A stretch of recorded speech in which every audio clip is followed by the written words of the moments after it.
முஸ்லிம்கள் அத்துணை நபர்களுக்கும் அல்லாஹ் நசீபாக்கி தருவானாக. ஆமீன் யா ரப்பல் ஆலமீன். சங்கைக்கும் மிகுந்த மரியாதைக்கும் உரித்தான் அல்லாஹுவின் நல்லடியார்களே, நபிகள் நாயகம் ஸல்லல்லாஹு அலைஹி வஸல்லம் அன்னவர்கள் இந்த சமூகத்திற்கு செய்த பல்வேறு உபதேசங்களில் மிக அற்புதமான ஒரு உபதேசத்தை இந்த ஹதீஸ் நமக்கு சொல்லித் தருகிறது. ஹதீஸினுடைய அறிவிப்பாளர் அப்துல்லாஹ் இப்னு அம்ர் இப்னு ஆஸ் ரலியல்லாஹு தஆலா அன்ஹுமா அன்னவர்கள். இந்த செய்தி புகாரியிலேயும் பதிவாகி இருக்கிறது, முஸ்லிம்லேயும் பதிவாகி இருக்கிறது.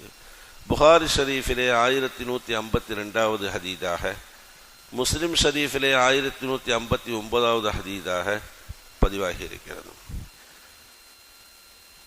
அப்துல்லாஹ் இப்னு அம்ர் இப்னு ஆஸ் ரலியல்லாஹு தஆலா அன்ஹுமா அன்னவர்கள் சொல்றாங்க, காலலி ரசூலுல்லாஹி ஸல்லல்லாஹு அலைஹி வஸல்லம், நபிகள் நாயகம் ஸல்லல்லாஹு அலைஹி வஸல்லம் அவர்கள் எனக்கு சொன்னார்கள்.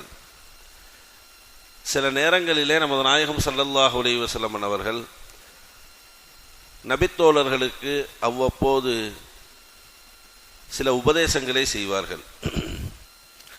அந்த உபதேசங்கள் அவர்களுக்கு செய்திருந்தாலும் கூட ஒட்டுமொத்த உம்மத்து சமூகத்திற்குமே அந்த உபதேசமாக நாம் எடுத்துக்கொள்ள வேண்டும்.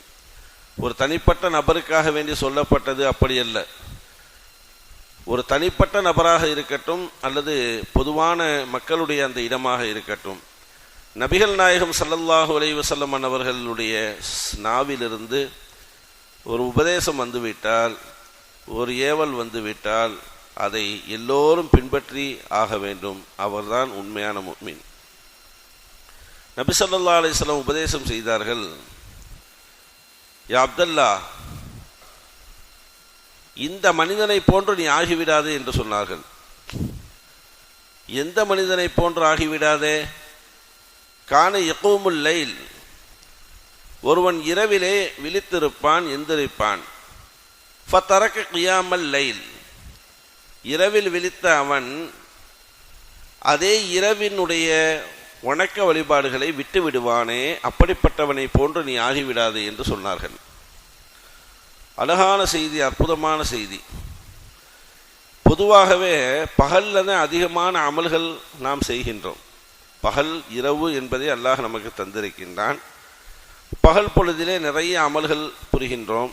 ஐவேளை தொழுகையை அல்லாஹ் அந்த பகலுக்குள்ளே அந்த மகரிப் இஷாவை மட்டும் பிற்படுத்தி அந்த இரவினுடைய துவக்கம் பகலில் நம்ம செய்கிறோம். அதே போன்ற பகலில் நிறைய தான தர்மங்கள், திக்ருகள், குர்ஆன் ஓதுதல்கள், இது அனைத்தையுமே பகலில் செய்கிறோம். இரவுல பெரும்பாலும் நாம் உறங்கி கொண்டிருக்கின்றோம். பெரும்பாலும் உலகத்தில் உறக்கம்தான் இரவிலே.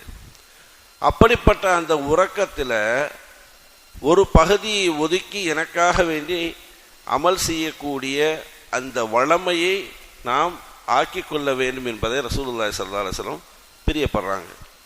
அல்லாஹும் அதை பிரியப்படுறான். அதாவது என்னுடைய டைமை அல்லாஹுக்காக வேண்டி கொடுக்கறது. நான் தூங்குற நேரம் அது, அந்த நேரத்தில் ஒரு பகுதியை எடுத்து அல்லாஹுக்கு நான் கொடுக்கறது. அப்போ அல்லாஹுக்கு அது வந்து ரொம்ப பிரியமான ஒரு நேரமாக அது அமைகிறது. இந்த ஹதீஸில் நபி ஸல்லல்லாஹு அலைஹி வஸல்லம் சொல்ல வரக்கூடிய செய்தி என்ன தெரியுமா? தூக்கத்தில் இருப்பவர்களுக்கு இந்த ஹதீஸ் அவங்க சொல்லலை. உறக்கத்தில் இருக்காங்கல்ல, அவங்களுக்கு இந்த ஹதீஸ் சொல்லலை. ஒருவர் இரவுல எந்திரிக்கிறார், எந்திரிச்சவர் பல வேலைகளை செய்கிறாரு, பல ஈடுபாட்டில் இருக்காரு. ஆனால் அவர் தொழுகலை, வணக்க வழிபாடு செய்யலை. அவனை போல இருந்துராதங்கிறாங்க நபிகள் நாயகம் ஸல்லல்லாஹு அலைஹி வஸல்லம். சரி, அப்படி யார் இரவுல எந்திரிக்கிறாங்க, எந்திரிச்சு வேலைகளில் இருக்கிறாங்க அப்படின்னா நிறைய நபர்களை நம்ம பார்க்கலாம். டீ கடையை திறப்பதற்காக வேண்டி எழக்கூடிய அந்த உரிமையாளர்கள், காலையிலேயே அவங்க 2:30 மணி 3 மணிக்கு என்ன செய்யணும்? டீ கடையை திறக்கணும். அப்போ எந்திரிக்கிறாங்க. எந்திரிச்சு என்ன செய்கிறாங்க? டீ கடையை திறக்கிறாங்க. திறக்கிறதுக்கு முன்னாடி வீட்டில் அது உது செஞ்சுட்டு ஒரு 4 ரக்காயத் 2 தொழுதுட்டு வந்துடலாமே. அவங்கள சொல்கிறாங்க நபிகள் நாயகம் ஸல்லல்லாஹு அலைஹி வஸல்லம், எந்திரிக்கிறீங்கல்ல நைட்டு, எந்திரிக்கிற நீங்கள் ஒரு 4 ரக்காயத் தொழுதுட்டு வந்துடுங்க. மீன் வியாபாரத்திற்காக வேண்டி செல்லக்கூடியவர்கள் 2:30 மணிக்கே எந்திரிச்சு போகிறாங்க. அவங்க என்ன செய்யலாம்? வல்லமையாக இரவில் எந்திரிக்கிறாங்க. அப்போ அவங்க என்ன செய்யலாம், குறைஞ்சபட்சம் ஒரு 4 ரக்காயை தொழுதுட்டு எல்லார்ட்ட தொழுதுட்டு போகலாம். அதுபோன்று ஹோட்டலை திறக்கக்கூடியவர்கள், பலகார கடைகளை திறக்கக்கூடியவர்கள், பால் வியாபாரம் செய்யக்கூடியவர்கள், பால் போடுபவர்கள், இப்படி வரிசையாக யாரெல்லாம் தொழிலுக்காக வேண்டி அதிகாலையிலே அதிவிரைவாக எழுகிறார்களோ, இரவிலே விழிக்கின்றார்களோ, அவர்களுக்கெல்லாம் இது பொன்னான ஒரு பொக்கிஷமான ஒரு நேரம் என்பதை அவங்க விளங்கணும். இந்த நேரத்தில் அல்லாஹ்விடத்தில் அவர்கள் பல கோரிக்கைகளை வைத்துவிட்டு அவர்கள் முன்னெடுத்தார்கள் என்றால் அதிலே அவர்களுக்கு நிரப்பமான பரக்கத்தை அவர்களுக்கு அல்லாஹ் ஜல்ல ஷானஹு தஆலா கொடுப்பான். இன்னைக்கு பார்த்தோம் அப்படின்டா, அல்லாஹ் பாதுகாக்கணும், ஏதாவது இரவில் யாருக்காவது உடம்பு முடியலை அப்படின்டா இரவெல்லாம் கண் விழிச்சு மருத்துவமனையில் கிடக்கும், இரவெல்லாம் கண் விழிச்சு மருத்துவமனையில் கிடக்கிறோம். கிடக்கக்கூடிய நமக்கு என்ன நோக்கம், உடம்பு முடியாதவங்க மருத்துவமனையில் நம்ம சேர்த்துருக்கோம், அவங்களுக்கு உடல்நிலை சரியாகணும் அப்படிங்கிற எண்ணத்தில் எல்லாரும் கூட்டமாக மருத்துவமனையில் இருக்கும். அந்த நேரத்தில் நமக்கு மாற்று சிந்தனை வரணும். என்ன, இவங்க இருக்கட்டும், நம்ம பள்ளியில் போய் வீட்டில் போய் தொழுதுட்டு அவங்களுக்கான துவா செஞ்சுட்டு வருவோம், என்ன செஞ்சுட்டு வருவோம், துவா செஞ்சுட்டு வருவோம் அப்படிங்கிற எண்ணம் என்ன செய்யணும் வரணும். ஒரு திருமண நிகழ்வாக இருக்கட்டும், விசேஷங்களாக இருக்கட்டும், இரவெல்லாம் விழிச்சு அங்கே கறி வாங்க, இங்கே கறி வாங்க, அதை பண்ண இதை பண்ண, மகாலுக்கு போக வீட்டுக்கு போக இதெல்லாம் செய்கிறோம்.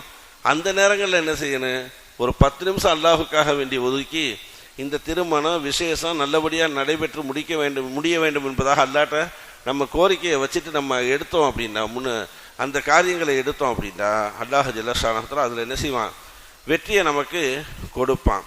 அப்போ நபிகள் நாயகம் ஸல்லல்லாஹு அலைஹி வஸல்லம் அவங்க அதைத்தான் சொல்கிறாங்க, இத்தனை விஷயங்களுக்காக வேண்டி ஆர்வமாக எழக்கூடிய நீங்கள் அல்லாஹுவை வணங்குவதற்காக வேண்டி நீங்கள் டைம் ஒதுக்கலையேன்னு கேட்குறாங்க. அதுதான் இங்கே உள்ள கேள்வி. அப்படிப்பட்ட டைம் ஒதுக்காத, நேரம் கொடுக்காத அந்த மனிதனை போல அப்துல்லாவே நீ ஆகிவிடாதே என்பதாக ரசூலுல்லாஹி ஸல்லல்லாஹு அலைஹி வஸல்லம் ஹதீஸ்ல அவங்க சொல்கிறாங்க. சூரத்து சஜிதான்னு ஒரு சூரா, அந்த சூறா நம்ம வெள்ளிக்கிழமை ஓதுறோம் இல்லையா, சுபுகில் வெள்ளிக்கிழமை ஓதுவோம். அதில் ஒரு ஆயத் அல்லாஹ் சொல்கிறான், தத்தஜாஃபா ஜுனூபுஹும், அதாவது சஜிதா செய்கிறோம்ல, சூரத்து சஜிதால சஜிதா செய்கிறோம்ல, அந்த சஜிதா செஞ்சதற்கு பிறகு வரக்கூடிய முதல் ஆயத்து அல்லாஹ் சொல்கிறான். சில பேர் சுபுகு வெள்ளிக்கிழமை சுபுகு 3 ரக்காயத்தும்பாங்க, சில பேர் புதுசாக தொழுக வர்றவங்க வெள்ளிக்கிழமை மட்டும் 4 நிமிஷம் 3 ரக்காயத்து தொழுக வைப்பாங்க அப்படின்ட்டு. சஜிதா செய்கிறோம்ல அதை ஒரு ரக்காயத்தை நினச்சிக்கிறது, புதுசாக வர்றது. அப்போ அல்லாஹ் சொல்கிறான், தத்தஜாஃபா ஜுனூபுஹும் அனில் மல்லாஜிஇ யதுஊன ரப்பஹும். அற்புதமான ஆயத்து. அந்த நல்லடியார்கள் எப்படிப்பட்டவர்கள் என்றால், அவர்கள் இரவிலே உறங்குவார்கள். இரவில் என்ன செய்வாங்க, உறங்குவாங்க. தத்தஜாஃபா ஜுனூபுஹும், அப்படி உறங்கி அவர்கள் அந்த இரவினுடைய 3வது பிற்பகுதியை அவர்கள் அடைந்து விட்டால், எதில், தூக்கத்தில் 3வது பிற்பகுதி, இரவை 3 பங்கீடு செய்து முதல் 2 விட்டுட்டு கடைசி பகுதி அப்படின்னா ஒரு 2:45 அந்த சுபுகு வரைக்கும், அதுதான் கடைசி பகுதி. அந்த பகுதியை அவர்கள் தூக்கத்தில் அடைந்து விட்டால், தத்தஜாஃபா ஜுனூபுஹும் அனில் மலாஜிஇ, அல்லாஹ் திருமறையில அவர்கள் படுத்திருக்கக்கூடிய அந்த விரிப்பிலே அவர்கள் படுத்திருக்காங்கல்ல, அந்த இடத்துல அவர்களுடைய விலா எலும்புகள் புழுக்களை போன்று துடிக்க ஆரம்பித்து விடுங்கிறான்ல. புழுக்கள் என்ன செய்யும், அப்படியே துடிக்கும். அது மாதிரி அவங்களுடைய விலா எலும்புகள் எல்லாம் துடிக்க ஆரம்பிச்சிடும். ஏன் துடிக்குது, இதுக்கு மேல அவங்களுக்கு தூக்கம் வராது, இதுக்கு மேல என்ன செய்யாது, தூக்கம் வராது. அவங்க எந்திரிச்சிருவாங்க. எதுக்குங்க, யதுஊன ரப்பஹும் ஹௌஃபன் வ தமஆ, அல்லாஹுவை வணங்குவதற்காக வேண்டி, பயத்தோடு நம்பிக்கையோடு அல்லாஹுவை வணங்குவதற்காக வேண்டி அவர்களுடைய படுக்கையிலிருந்து புழுக்கள் நெளிவதை போன்று அவர்களுடைய விலா எலும்புகள் நெளிந்து அவர்களை எழுப்பி விட்டுவிடும் என்பதாக அல்லாஹ் ஜல்ல ஷானஹு தஆலா என்ன செய்யறான், திருமறை வேதத்தில் அழகாக சொல்றான். இரவுல, அது எப்ப, இரவுல. அப்ப அது இரவு வணக்கம் என்பது நாம் செய்யக்கூடிய அந்த வணக்கம் அல்லாஹுக்கு ரொம்ப பிடித்தமானது என்பதை இந்த ஆயத்தை நமக்கு காட்டுது. அதனால தான் அல்லாஹ் ஜல்ல ஷானஹு அந்த இரவுல செய்யக்கூடிய அந்த நபர்களை பற்றி அந்த ஆயத்தை அல்லாஹ் குறிப்பிடுகின்றான். பகல்ல செய்கிற ஒரு ஆயத்து கூட கிடையாது. பொதுவாக அமல் செய்யுங்கன்னு இருக்கு பகல்ல, ஆனால் பகல்ல இப்படி செய்கிற அமல்ல குறிப்பிட்டு குர்ஆன்ல ஒரு ஆயத்தை அல்லாஹ் ஜல்ல ஷானஹு சொல்லலை. இதுக்கு ஒரு சிறந்த உதாரணம் சொல்லணும் அப்படின்னா, நம்ம ஏரியாவில் ஒரு காலையில் 10 மணிக்கோ 11 மணிக்கோ நம்ம நின்றுட்டு இருக்கோம் நம்ம தெருவில், அங்கே காவல்துறையே யாரோ நம்மளை கடந்து போகிறாங்க, போகும்போது பார்த்துட்டு அவங்க வாட்டுக்கு போயிடுவாங்க பகலில். அதே இரவில் 1 மணிக்கு நீங்கள் அதே இடத்துல நில்லுங்க, காவல்துறை நம்ம கடந்து போகும்போது வண்டியை நிப்பாட்டிட்டு நீங்கள் யார், ஏன் இங்கே நிற்கிறீன்னு கேட்பாங்க. தனி கவனம் எடுக்கிறாங்களா? எப்போ தனி அதே இடத்துல தாங்க நாங்கள் பகல்லையும் நின்றேன், போலீஸ் என்னை கேட்கல. அதே இடத்துல தான் நான் இரவுலையும் நிற்கிறேன், ஆனால் போலீஸ் கேட்குது. அது மாதிரி தான் நீங்கள் செய்யக்கூடிய பகல் வணக்கம் எல்லாம் பொதுவாக செய்யக்கூடிய அனைத்து மக்களுடைய பார்வையிலே அல்லாஹ் பார்ப்பான். இரவுல நீங்க பண்ணும் பொழுது காவல்துறை தனி கவனம் எடுப்பதை போன்று அல்லாஹ் உங்கள் மீது தனி கவனம் எடுப்பான் என்பதை நமக்கு அந்த ஆயத்து நமக்கு சொல்லி தருகிறது. அதைத்தான் ரசூலுல்லாஹி ஸல்லல்லாஹு அலைஹி வஸல்லம் சொல்றாங்க, அப்துல்லா இந்த மனிதனை போன்று ஆகிவிடாதே. இரவுல எந்திரிச்சிருவான், பாலுக்காக இதுக்காக தொழிலுக்காக விசேஷங்களுக்காக வேண்டி எல்லாத்துக்கும் எந்திரிச்சிருவான், ஆனால் அவன் தொழுக மாட்டான், இபாதத்து செய்ய மாட்டான். அப்படிப்பட்டவனை போன்று நீ ஆகிவிடாது என்ற அற்புத உபதேசத்தை ஹதீஸின் வழியாக நமக்கு சொல்லித்தர்றாங்க. எல்லாம் வல்ல ரப்புல் ஆலமீன் அது போன்ற மனிதர்களை விட்டும் அல்லாஹ் நம்மை பாதுகாத்த அருள் புரிவானாக.